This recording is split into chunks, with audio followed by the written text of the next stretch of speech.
Ken Dedes adalah nama permaisuri dari Ken Arok, pendiri kerajaan Tumapel, Singhasari Iya, kemudian dianggap sebagai leluhur raja-raja yang berkuasa di Jawa atau nenek moyang Monsa. Raja Satrah yang berkuasa di Singhasari dan Majapahit tradisi lokal menyebutkan, ia sebagai perempuan yang memiliki kecantikan luar biasa, perwujudan kecantikan yang sempurna, perkawinan pertama. Menurut para raton, Ken Dedes adalah putri dari Ibu Purwa, seorang pendeta Buddha, aliran Mahayana, dari desa Panawijen. Pada suatu hari, Tunggul Ametung, aku Tumapel singgah di rumahnya. Tunggul Ametung jatuh hati padanya dan segera mempersunting gadis itu. Karena saat itu, ayahnya sedang berada di hutan. Ken Dedes meminta Tunggul Ametung supaya sabar menunggu, namun Tunggul Ametung tidak kuasa menahan diri. Ken Dedes pun dibawa pulang dengan paksa ke Tumapel untuk dinikahi. Ketika Empu Burwa pulang ke rumah, ia marah mendapati putrinya telah diculik. Ia pun mengutuk, "Hai orang yang melarikan anakku, semoga tidak mengenyam kenikmatan, matilah dia dibunuh dengan keris. Demikian juga, orang-orang Panawijen keringlah sumurnya, semoga tidak keluar air dari kolamnya." Perkawinan kedua, Tunggul Ametung memiliki pengawal kepercayaan bernama Ken Arok.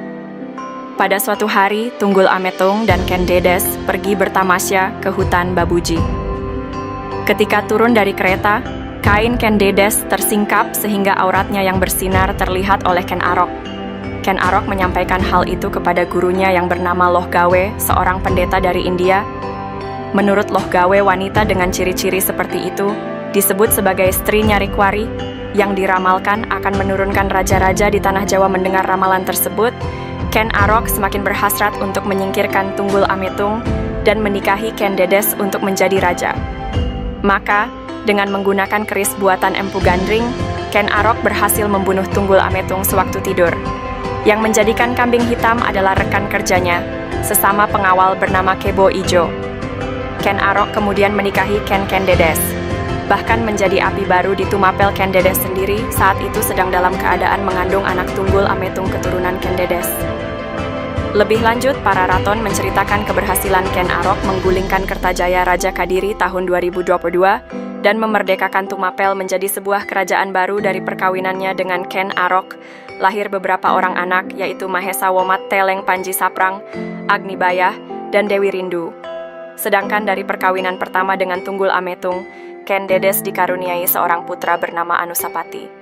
Seiring berjalannya waktu, Anusapati merasa dianaktirikan oleh Ken Arok setelah mendesak ibunya. Akhirnya ia tahu kalau dirinya bukan anak kandung Ken Arok. Bahkan, Anusapati juga diberitahu kalau ayah kandungnya telah mati dibunuh Ken Arok. Maka, dengan menggunakan tangan pembantunya, Anusapati membalas dendam dengan membunuh Ken Arok pada tahun 1247.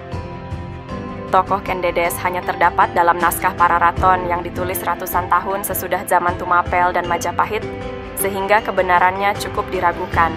Namanya sama sekali tidak terdapat dalam negara Kretagama atau prasasti apapun. Mungkin pengarang para raton ingin menciptakan sosok leluhur Majapahit yang istimewa, yaitu seorang wanita yang bersinar auratnya. Keistimewaan merupakan syarat mutlak yang didambakan masyarakat Jawa dalam diri seorang pemimpin atau leluhurnya. Masyarakat Jawa percaya kalau raja adalah pilihan Tuhan. Ken Dedes sendiri merupakan leluhur raja-raja Majapahit versi para raton. Maka, ia pun dikisahkan sejak awal sudah memiliki tanda-tanda wanita Nareswadi. Selain itu, dikatakan pula kalau ia sebagai seorang penganut Buddha yang telah menguasai ilmu karma amamadang atau cara untuk lepas dari sengsara. Dalam kisah kematian Ken Arok, dapat ditarik kesimpulan kalau Ken Dedes merupakan saksi mata pembunuhan Tunggul Ametung. Anehnya, ia justru rela dinikahi oleh pembunuh suaminya.